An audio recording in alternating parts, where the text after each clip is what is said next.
الحمدللہ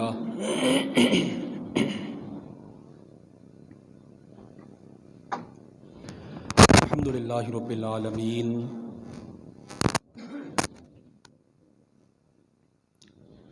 والصلاة والسلام علی سید الانبیاء والمرسلین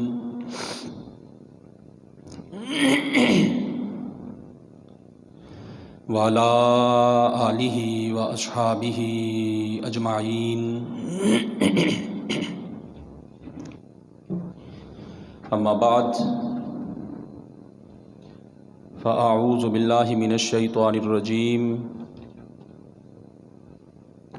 بسم اللہ الرحمن الرحیم والذی جاء بالصدق وصدق به اولئک هم المتقون صدق اللہ مولانا العظیم وبلغنا رسولہ النبی الکریم الامین ونحن علی ذلک لمن الشاہدین والشاکرین والحمد للہ رب العالمین۔ مولایا صلی وسلم دائما ابدا علی حبیبک خیر الخلق کلہم والحبیب الذی ترجى شفاعته لكل هول من الأهوال مقتحم فإن من جودك الدنيا وضرتها ومن علومك علم اللوح والقلم بلغ العلا بكماله كشف الدجى بجماله حسنت جمیع خصالہ صلو علیہ وآلہ یا صاحب الجمال و یا سید البشر من وجہک المنیر لقد نور القمر لا يمکن الثناء کما کان حقہ بعد از خدا بزرگ توئی قصہ مختصر۔ ان اللہ وملائکتہ یصلون علی النبی یا ایہا الذین آمنوا صلوا علیہ وسلموا تسلیما۔ الصلاۃ والسلام علیک یا سیدی یا رسول اللہ وعلی آلک واصحابک یا سیدی یا حبیب اللہ۔ الصلاۃ والسلام علیک یا سیدی یا نبی اللہ وعلی آلک واصحابک یا سیدی یا حبیب اللہ۔ الصلاۃ والسلام علیک یا سیدی یا شفیع المذنبین وعلی آلک واصحابک یا سیدی یا خاتم النبیین۔ نہایت ہی واجب الاحترام سامعین و حاضرین، اللہ رب العالمین کے فضل، اس کے احسان اور اس کی توفیق سے نبی اکرم نور مجسم رحمت دو عالم فخر آدم و بنی آدم صلی اللہ علیہ وآلہ وسلم کی نالین اقدس کے تصدق سے ہم سب نماز جمعۃ المبارک کی ادائیگی کے لیے اللہ رب العالمین کے حضور حاضر ہیں۔ پروردگار عالم ہم سب کی اس حاضری کو اپنی بارگاہ میں شرف عزت عطا فرمائے۔ جناب سیدنا حضرت ابو بکر صدیق رضی اللہ تعالی عنہ، آپ کی عظمت و شان کے حوالے سے ہماری گفتگو جاری ہے۔ آج ہم حضرت سیدنا صدیق اکبر رضی اللہ تعالی عنہ کے کچھ وہ خصائص جو صرف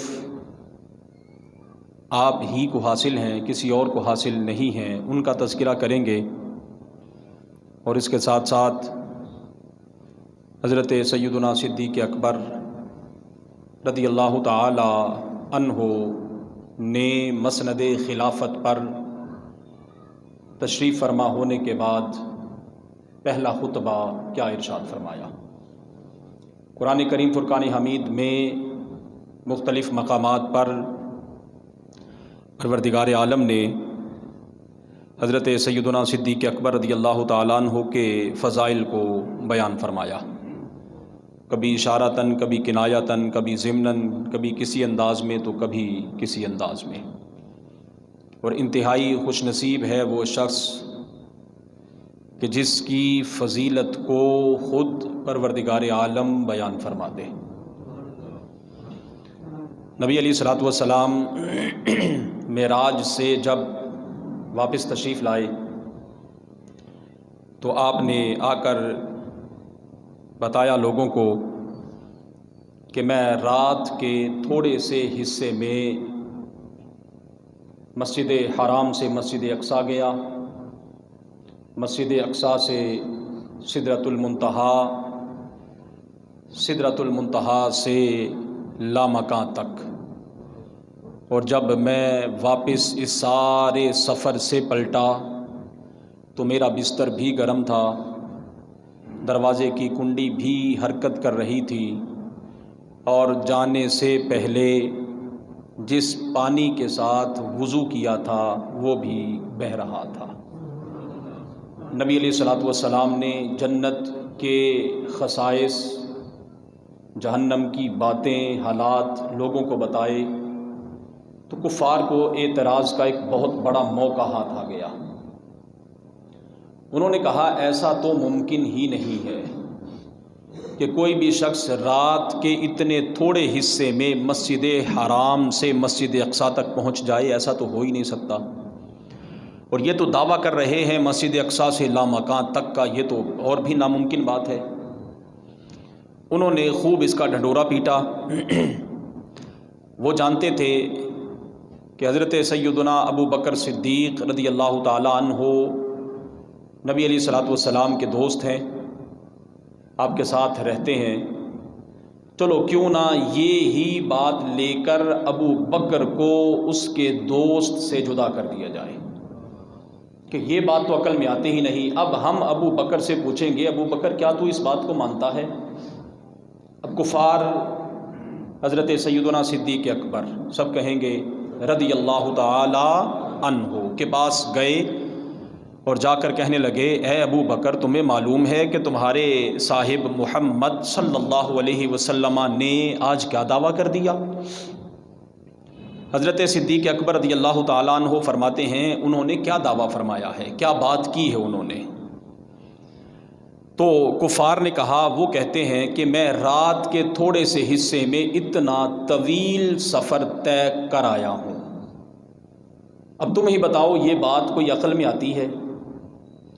حضرت سیدنا صدیق اکبر رضی اللہ تعالی عنہ اپنے گھر سے حضور تک ابھی پہنچے نہیں، نبی علیہ الصلوۃ والسلام سے اس واقعہ کی انہوں نے تصدیق نہیں کی۔ ان سے پوچھا اور کہا کیا واقعی ایسا ہے کہ میرے رسول کریم صلی اللہ علیہ وسلم نے یہ ارشاد فرمایا کہ میں رات کے تھوڑے سے حصے میں اتنا سفر طے کر آیا ہوں؟ انہوں نے کہا ہاں واقعی ایسا ہی معاملہ ہے۔ اب توجہ رہے، جب بندہ کسی کے ساتھ صدق کے دل سے محبت کرے تو پھر محبت کا حق ادا کرے، اور پھر یہ محبت تو کوئی دنیاوی محبت تو ہے نہیں کہ دنیاوی محبت تو ایک وقت تک چلے، کوئی بندہ کسی کے حسن سے محبت کرے، جوانی ختم تو محبت بھی ختم۔ کوئی بندہ کسی سے کسی مال کی وجہ سے محبت کرے تو جب تک مال ہے محبت بھی ہے، مال ختم تو محبت بھی ختم۔ کوئی بندہ کسی سے اس کے عہدے کی بنیاد پر محبت کرے، دونوں ہاتھوں سے اسے سیلوٹ پیش کرے، جب تک عہدہ ہے عزت ہے، عہدہ گیا تو عزت گئی۔ اب یہ کوئی ایسا معاملہ تو تھا نہیں حضرت صدیق اکبر اور رسول کریم صلی اللہ علیہ وسلم کا کہ حضرت صدیق اکبر رضی اللہ تعالیٰ عنہ تو نبی سے محبت کرتے تھے، اللہ کی رضا کے لیے کرتے تھے۔ اب حضرت صدیق اکبر رضی اللہ تعالیٰ عنہ نے انہیں فرمایا کیا واقعی میرے محبوب نے یہ بات کہی ہے؟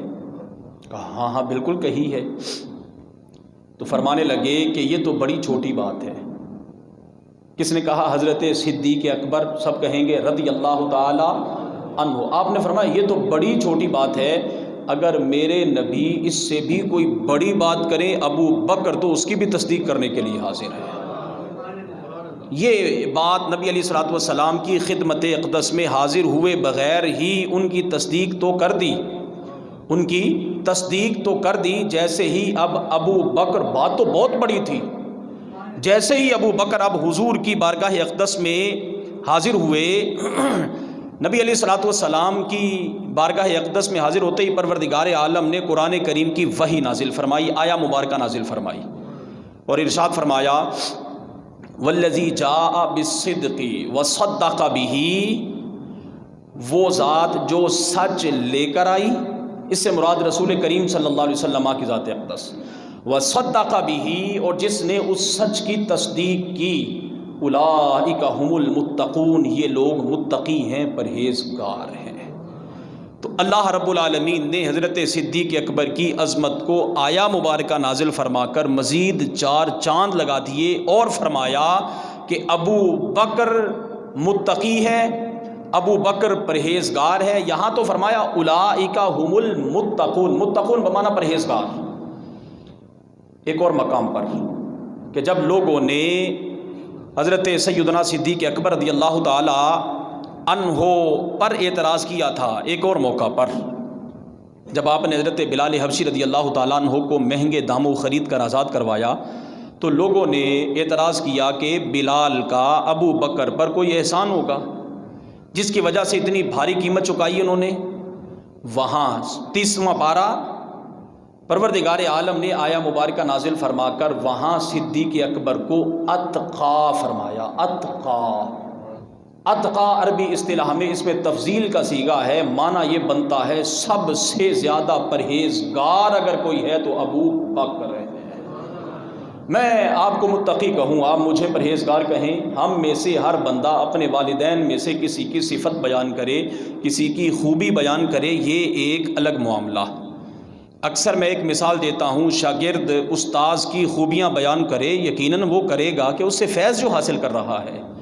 مرید پیر کے قصے بیان کرے، اس کی کرامتیں بیان کرے، یقیناً وہ کرے گا کہ اس سے اس کی نسبت جو ہے، یہ تو ہے ہماری باتیں کہ ہم جھوٹ بھی بول سکتے ہیں، لیکن جسے میرا رب کہے یہ متقی نہیں، متقیوں کا سردار ہے، تو پھر یقیناً اس کے صدق میں، اس کی عظمت میں، اس کی سچائی میں، اس کی پرہیزگاری میں، اس کے تقوی میں کسی قسم کا کوئی فرق نہیں ہو سکتا۔ حضرت سیدنا صدیق اکبر، سب کہیں گے رضی اللہ تعالی عنہ، وہ ذات آپ کو صدیق کہا جاتا ہے، صدیق، اور واحد یہ وہ شخصیت کہ جن کو صدیق لوگوں نے نہیں، میرے رب نے قرار دیا ہے۔ ابو بکر صدیق ہے، یہ صدیق کا لقب آسمان سے میرے رب نے نازل فرمایا۔ کتنی بڑی فضیلت کہ جس کے فضائل خود قرآن کریم فرقان حمید کے اندر مختلف مقامات پر بیان کیے جائیں۔ رسول کریم صلی اللہ علیہ وآلہ وسلم نے ایک مرتبہ حضرت ابو درداء رضی اللہ تعالی عنہ کو دیکھا کہ وہ حضرت صدیق اکبر کے آگے آگے چل رہے ہیں۔ حضرت ابو درداء خود صحابی ہیں۔ حضور نے دیکھا کہ یہ ابو بکر کے آگے آگے چل رہے ہیں۔ رسول کریم صلی اللہ علیہ وسلم نے حضرت ابو درداء کو مخاطب کرتے ہوئے ارشاد فرمایا، اے ابو درداء، کیا تمہیں معلوم ہے کہ تم کس کے آگے چل رہے ہو؟ نبی علیہ الصلوۃ والسلام کائنات کے سردار حضرت ابو درداء اپنے صحابی کو فرما رہے ہیں، اے ابو درداء، کیا تمہیں معلوم ہے کہ تم کس کے آگے چل رہے ہو؟ رسول کریم صلی اللہ علیہ وسلم نے ارشاد فرمایا، تم اس کے آگے چل رہے ہو جو نبیوں کے بعد کائنات میں سب سے افضل ترین ہے، جس کو رسول کریم صلی اللہ علیہ وسلم انبیاء کے بعد افضل ترین قرار دیں۔ ہم میں سے اب اگر کوئی بندہ کہے کہ ان کا پہلا نہیں چوتھا نمبر ہے، چوتھا نہیں پانچواں ہے، پانچواں نہیں تیسرا ہے، تو ہم کون ہوتے ہیں؟ ہمیں تو یہ اختیار ہی نہیں ہے، ہمیں تو یہ تفریق اور تقسیم کرنے کا اختیار ہی نہیں کہ جو رسول کریم صلی اللہ علیہ وسلم نے ارشاد فرما دیا مومن ہونے کی حیثیت سے، مسلمان ہونے کے ناطے ہم پر فرض ہے ہم اللہ اور اس کے رسول کی بات کو تسلیم بولیے کر لیں۔ ایک اور موقع، رسول اللہ صلی اللہ علیہ وسلم نے کھانا تیار کیا، صحابہ کرام رضوان اللہ علیہم اجمعین کو بلایا گیا، صحابہ کرام حاضر ہو گئے رضوان اللہ علیہم اجمعین۔ آپ نے آنے والے ہر صحابی کو کھانے کا ایک ایک لقمہ عطا فرما دیا۔ کتنا جی؟ ایک ایک لقمہ ہر آنے والے صحابی کو حضور نے خود عطا فرما دیا۔ جب حضرت صدیق اکبر رضی اللہ تعالی عنہ کو عطا فرمایا تو حضرت ابو بکر کو ایک نہیں، دو نہیں، 3 لقمے عطا فرمائے۔ کتنے لقمے؟ 3 لقمے عطا فرمائے۔ حضرت عباس نبی علیہ الصلوۃ والسلام کے چچا ہیں، وجہ پوچھی، یا رسول اللہ صلی اللہ علیہ وسلم آپ نے سب کو کھانے کا ایک ایک لقمہ عطا کیا، جبکہ ابو بکر کو کھانے کے 3 لقمے عطا کیے، حضور اس کی وجہ کیا ہے؟ تو میرے رسول کریم صلی اللہ علیہ وسلم ارشاد فرماتے ہیں، اے عباس، جب میں نے ابو بکر کو کھانے کا پہلا لقمہ دیا، جبریل امین حاضر ہوئے اور کہنے لگے، اے عتیق تجھے مبارک ہو۔ عتیق حضرت صدیق اکبر رضی اللہ تعالی عنہ کا ایک لقب ہے، اور عتیق لقب کی وجہ تسمیہ بھی بڑی کمال ہے۔ حضرت ام المؤمنین عائشہ الصدیقہ رضی اللہ تعالی عنہا نے اس کی وجہ تسمیہ بیان کرتے ہوئے ایک حدیث پاک روایت فرمائی ہے۔ پہلے آپ یہ سمجھیں گے کہ عتیق کا معنی ہے جہنم سے آزاد۔ عتیق کا معنی کیا ہے؟ آزاد شخص، عتیق بمعنی آزاد۔ اور پھر حضرت صدیق اکبر کو عتیق کیوں کہا جاتا ہے؟ حضرت ام المؤمنین عائشہ الصدیقہ طیبہ طاہرہ سلام اللہ علیہا آپ فرماتی ہیں، ایک مرتبہ حضور اپنے صحابہ کی مجلس میں موجود ہیں، حضرت صدیق اکبر رضی اللہ تعالیٰ عنہ گزرے، نبی علیہ الصلوۃ والسلام نے ان کی طرف دیکھ کر ارشاد فرمایا، اگر کوئی بندہ چاہتا ہو کہ وہ روئے زمین پر کسی ایسے شخص کو دیکھے کہ جو جہنم سے آزاد ہے، جو جہنم سے آزاد ہے، جہنم سے آزاد ہوا تو مطلب جنتی، جو بندہ دنیا میں زمین پر کسی چلتے پھرتے جنتی کو دیکھنا چاہتا ہے، اسے چاہیے کہ ابو بکر کو دیکھ لے، اسے چاہیے کہ کس کو دیکھ لے؟ ابو بکر کو دیکھ لے۔ اب رسول کریم صلی اللہ علیہ وسلم نے حضرت سیدنا صدیق اکبر، سب کہیں گے رضی اللہ تعالی عنہ کو کتنے لقمے عطا فرمائے تھے؟ 3 لقمے۔ جب پہلا لقمہ دیا، حضرت جبریل امین حاضر ہوئے، عرض کرنے لگے، اے عتیق تجھے مبارک ہو۔ دوسرا لقمہ جب رسول کریم صلی اللہ علیہ وآلہ وسلم نے حضرت صدیق اکبر کو عطا فرمایا تو حضرت میکائیل علیہ الصلوۃ والسلام حاضر ہوئے اور فرمانے لگے، اے رفیق تجھے مبارک ہو۔ نبی علیہ الصلوۃ والسلام، اب رفیق کی وجہ تسمیہ، رفیق بمانا ساتھی، رفیق بمانا ساتھی۔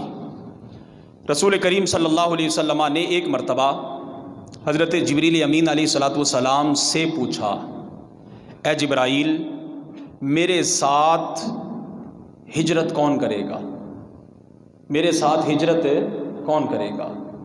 تو حضرت جبریل امین علیہ الصلوۃ والسلام عرض کرتے ہیں، یا رسول اللہ صلی اللہ علیہ وسلم آپ کے ساتھ ہجرت ابو بکر کرے گا۔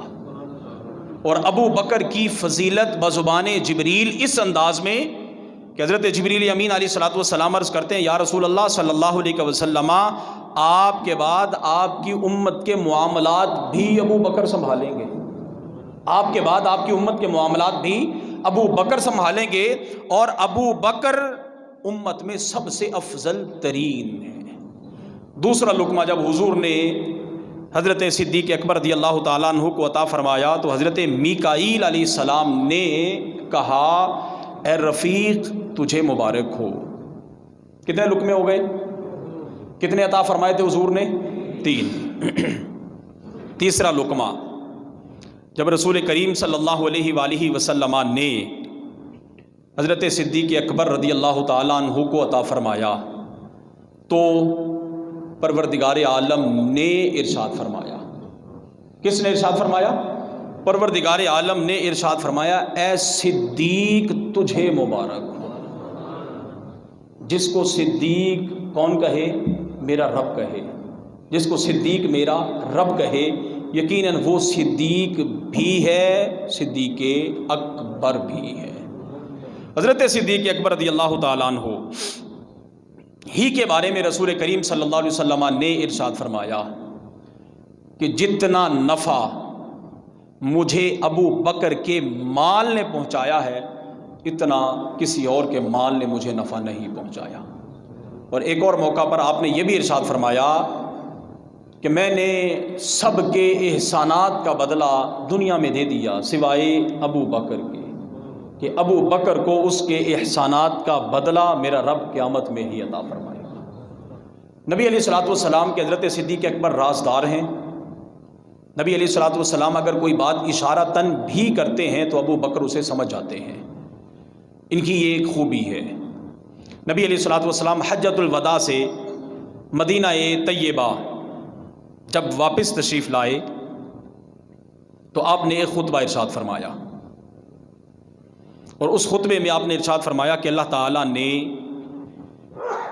ایک بندے کو دنیا میں رہنے کا اور اللہ تعالیٰ کی بارگاہ میں حاضر ہونے کا اختیار عطا فرمایا ہے.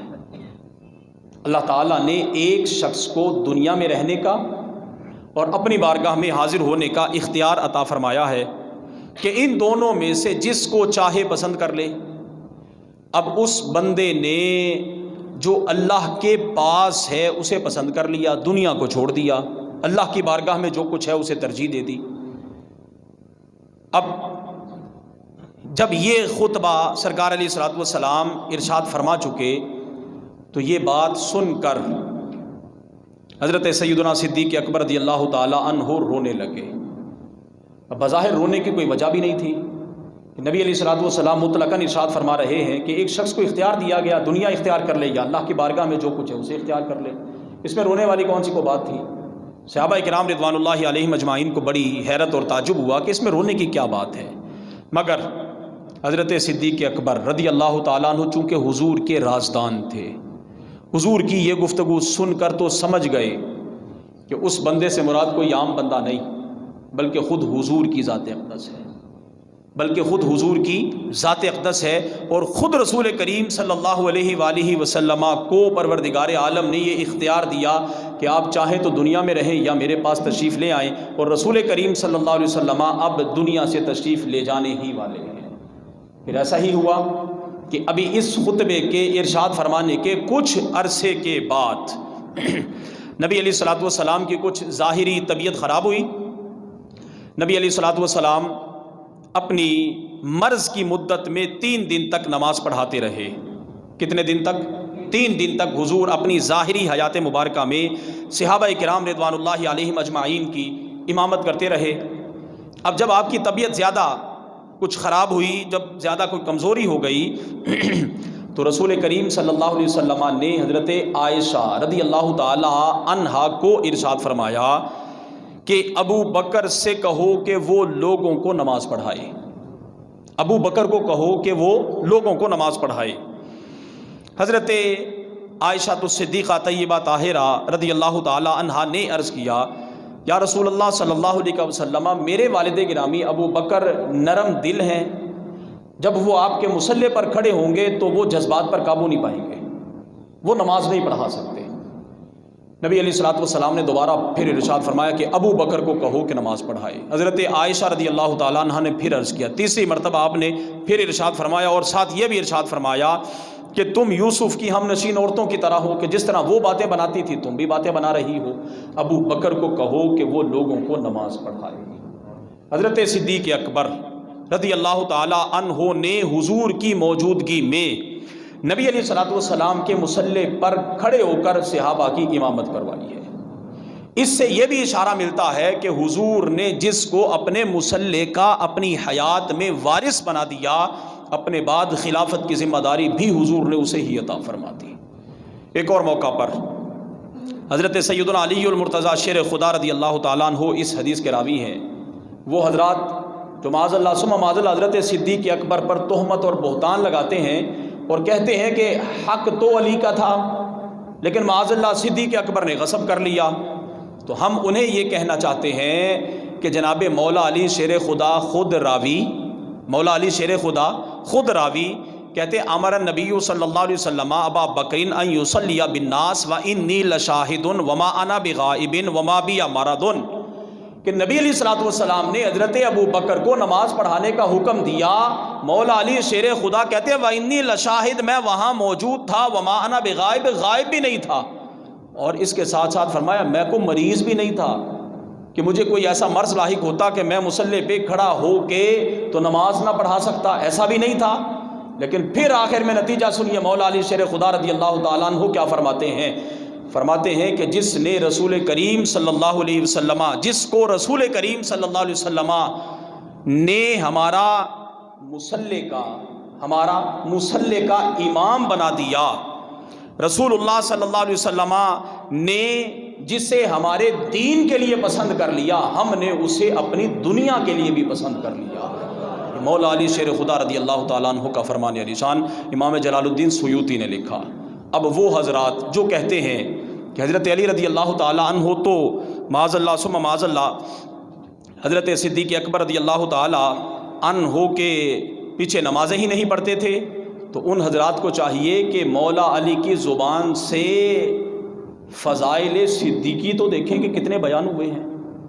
خود حضرت علی المرتضیٰ شیر خدا رضی اللہ تعالیٰ عنہ اپنے دور خلافت کے اندر خطبے میں ارشاد فرما رہے ہیں، اے لوگو جانتے ہو سب سے بہادر، سب سے طاقتور، سب سے شجاع شخص کون ہے؟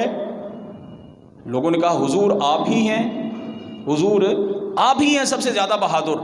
اور حضرت مولا علی شیر خدا رضی اللہ تعالیٰ عنہ کی بہادری میں کسی کو کوئی شک نہیں ہے، شیر خدا جو ہوئے تو پھر ان کی بہادری کو کون بیان کر سکتا ہے؟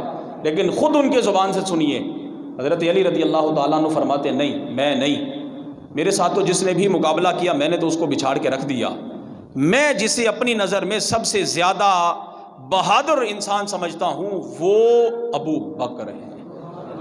کون ہیں؟ ابو بکر ہیں۔ لوگوں نے پوچھا حضور وہ کیسے؟ تو حضرت مولا علی شیر خدا رضی اللہ تعالی عنہ فرماتے ہیں کہ ایک مرتبہ غزوہ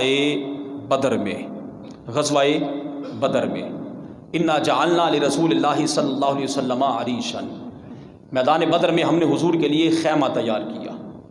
اب ہماری کل تعداد بھی کم تھی، کفار کی تعداد ہم سے دگنی تگنی تھی۔ اب معاملہ آیا کہ حضور کی حفاظت اس خیمے میں کون کرے گا؟ حضور کی حفاظت کون کرے گا؟ اب اگر سارے ہی صحابہ حضور کی حفاظت پر مامور ہوتے ہیں تو پھر میدان جنگ میں جہاد کون کرے گا؟ اور اگر سارے ہی میدان جہاد میں جاتے ہیں، میدان جنگ کے لیے جاتے ہیں، تو پھر حضور کی حفاظت کے لیے کون رہے گا؟ حضرت مولا علی شیر خدا رضی اللہ تعالیٰ عنہ فرماتے ہیں کہ ابھی ہم بس اسی گفتگو میں تھے کہ کون آگے بڑھے۔ ایسا نہیں کہ کوئی بھی صحابی اپنی جان بچانا چاہتا تھا، نہیں، معاملہ بڑا اہم اور نازک تھا۔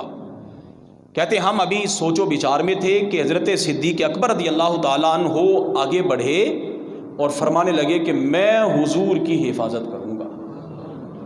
تو میں یہ سمجھتا ہوں، مولا علی فرماتے ہیں میں یہ سمجھتا ہوں کہ ہم میں سب سے زیادہ بہادر اور طاقتور اگر کوئی انسان ہے جس نے اپنی جان کی پرواہ کیے بغیر سب کچھ حضور کے لیے پیش کیا تو وہ جناب سیدنا صدیق اکبر ہیں۔ سب کہیں گے رضی اللہ تعالی عنہ۔ وہ کون سا موقع ہے کہ جہاں رسول کریم صلی اللہ علیہ وسلم نے صحابہ کو راہ خدا میں کچھ دینے کے لیے فرمایا ہو اور صحابہ پیچھے رہ گئے ہوں؟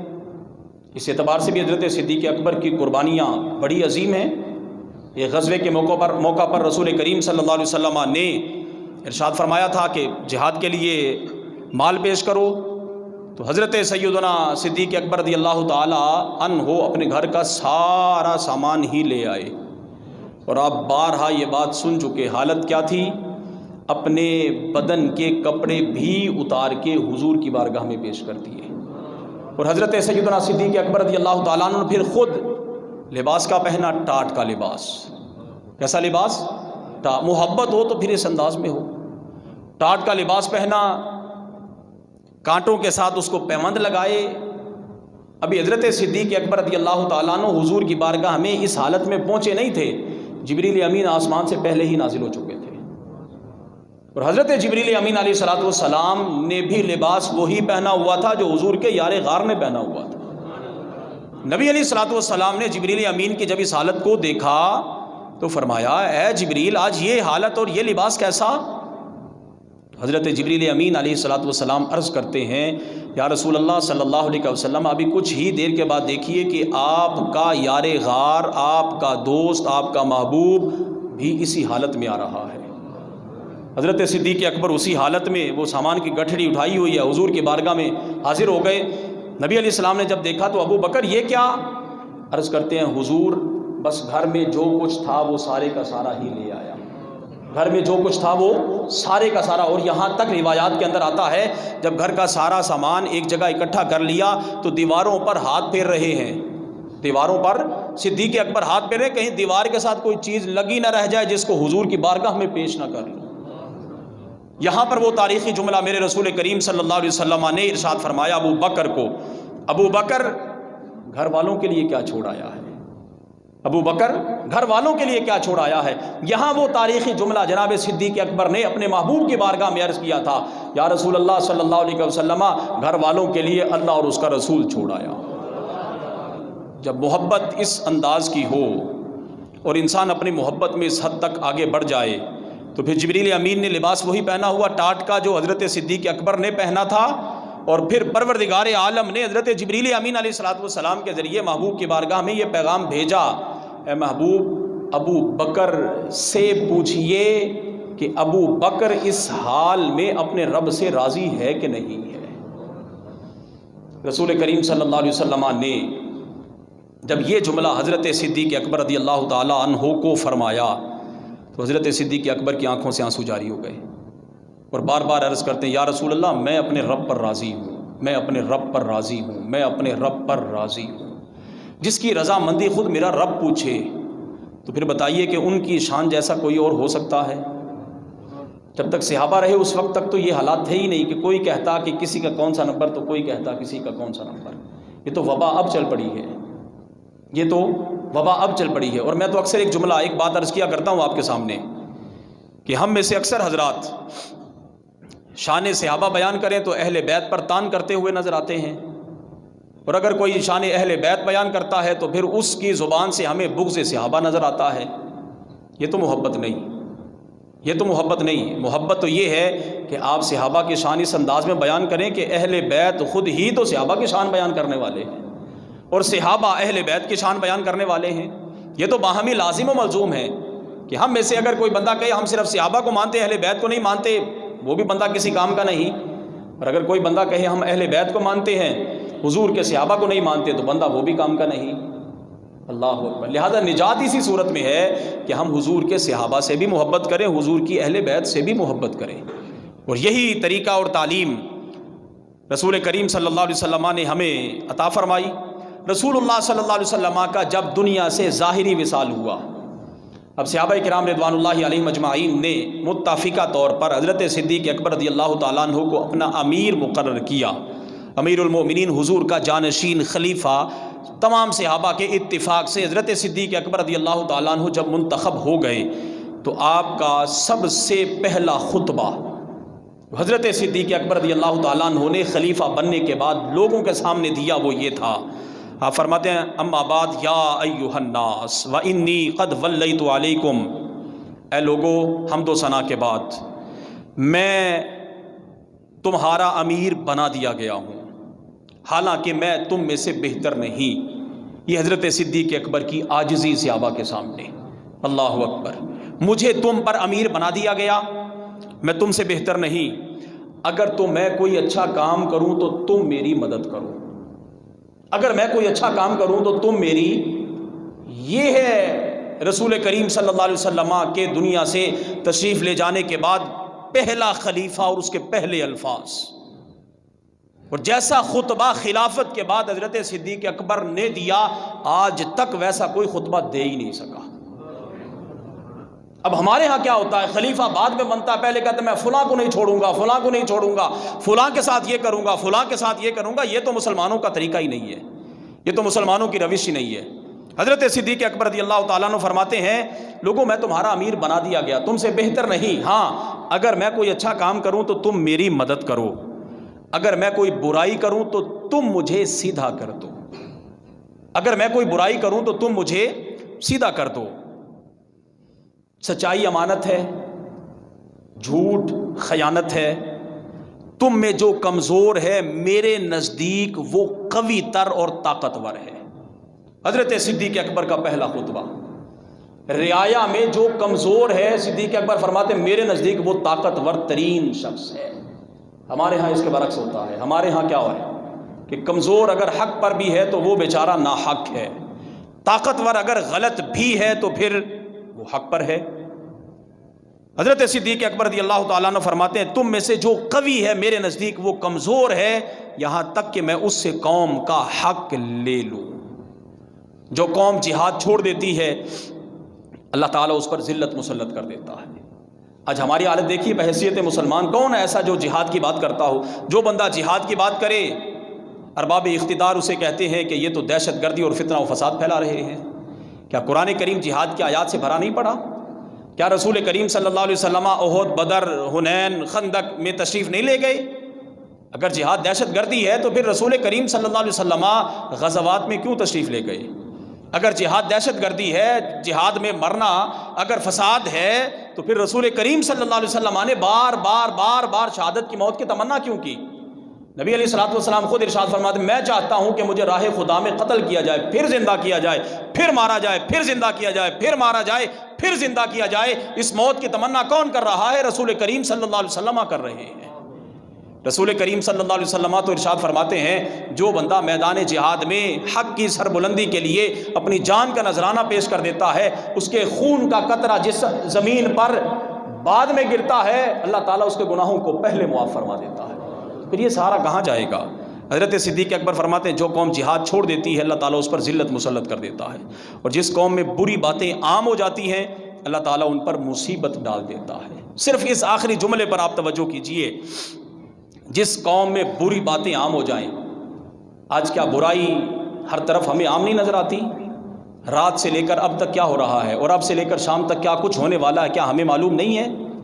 کیا یہ چھتوں پر چڑھ کر ہمارے بچے نہیں، یہ کوئی خلائی مخلوق آ گئی ہے جو ہمارا پیسہ بھی برباد کر رہی ہے، وقت بھی برباد کر رہی ہے، شرم و حیا بھی انہوں نے اپنے سے کوسوں دور رکھا ہوا ہے؟ کیا یہ ہماری اولاد نہیں؟ ہمارے سامنے ہو رہا ہے۔ ہم اگر راہ خدا میں مال خرچ کرنا چاہیں تو گن گن کے دیں گے، اور اگر فضول خرچی اور اپنی عیاشیوں میں خرچ کریں گے تو بس پھر جا رہا ہے کبھی پتنگ کے نام پر تو کبھی ڈور کے نام پر۔ کیا یہ مسلمانوں کی تہذیب ہے؟ یہ تو مسلمانوں کا طریقہ نہیں ہے، یہ تو کسی اور کا طریقہ ہم اپنائے ہوئے ہیں، اور ہم پھر بڑے فخر سے کہتے ہیں جناب ہم نے لاکھوں روپے کے گڈے اڑا دیے، پتنگیں اڑا دی اور ڈوریں ہم نے استعمال کر دی۔ یہ تو مسلمانوں کے فخر کا انداز نہیں تھا، مسلمانوں کا طریقہ تو اور کچھ تھا۔ حضرت صدیق اکبر کا یہ جملہ سنیے، ابھی آج 12 تاریخ ہے، 2 دن کے بعد کیا کچھ ہونے والا ہے ہم میں سے ہر بندہ جانتا ہے۔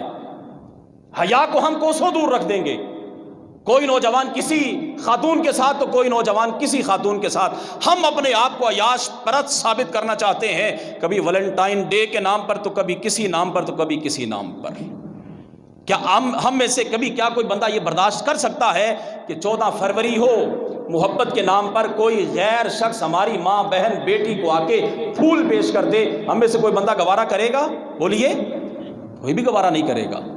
تو پھر ہماری غیرت اس وقت کیوں مر جاتی ہے کہ جب ہم ایک پھول لے کے تو اپنی کسی غیر محرم بہن، اسلامی بہن کو جا کے تو پیش کر رہے ہوتے ہیں، ہماری غیرت کا جنازہ تو اس وقت نکل چکا ہے۔ یہ طریقہ مسلمانوں کا نہیں، یہ بات یاد رکھیے گا، یہ طریقہ مسلمانوں کا نہیں۔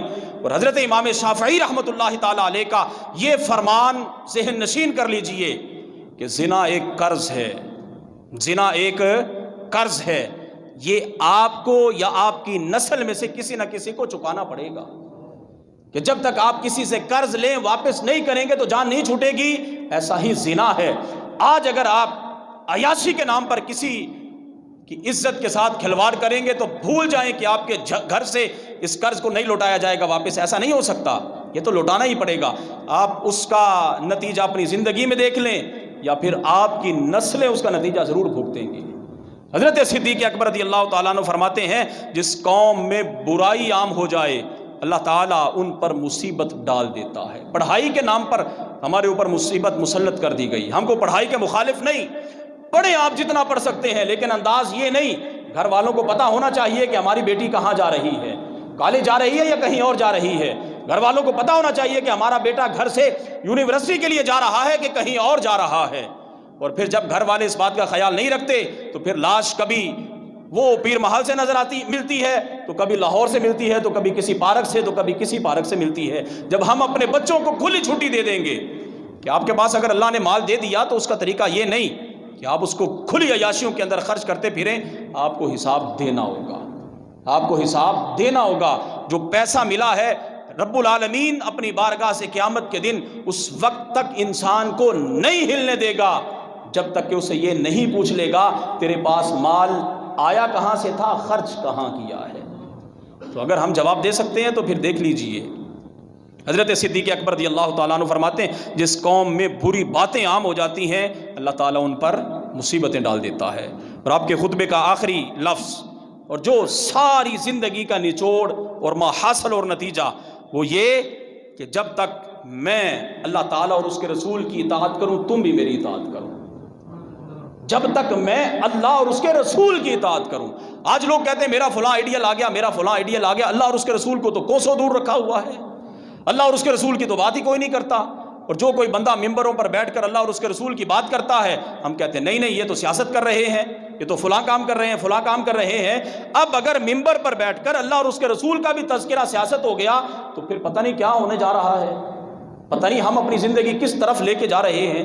حضرت صدیق اکبر رضی اللہ تعالیٰ عنہ کے خطبے کا آخری لفظ سنیے، ارشاد فرمایا جب تک میں اللہ اور اس کے رسول کی اطاعت کروں تم بھی میری اطاعت کرو، تم بھی میری اطاعت کرو، اور جب میں اللہ اور اس کے رسول کی نافرمانی کروں تو تم پر میری اطاعت کوئی لازم نہیں ہے۔ لہٰذا آج ہم دیکھیں اپنے ارد گرد اور مسلمان حکمران پوری دنیا کے اندر کیا کوئی ایسا ہے جو آتے ہی یہ جملہ کہے کہ تم پر میری اطاعت اس وقت تک فرض ہے جب تک میں اللہ اور اس کے رسول کی اطاعت کروں گا؟ ایسا تو ہمیں کوئی بھی نظر نہیں آتا۔ ہاں ہم دعا ہی کر سکتے ہیں اللہ تعالیٰ امت مسلمہ کے حال پر رحم فرما دے۔ پروردگار عالم ہمیں حضرت صدیق اکبر رضی اللہ تعالیٰ عنہ کے بتائے ہوئے اصولوں کے مطابق اپنی زندگی بسر کرنے کی توفیق عطا فرما دے۔ آمین۔ وآخر دعوانا ان الحمد للہ رب العالمین۔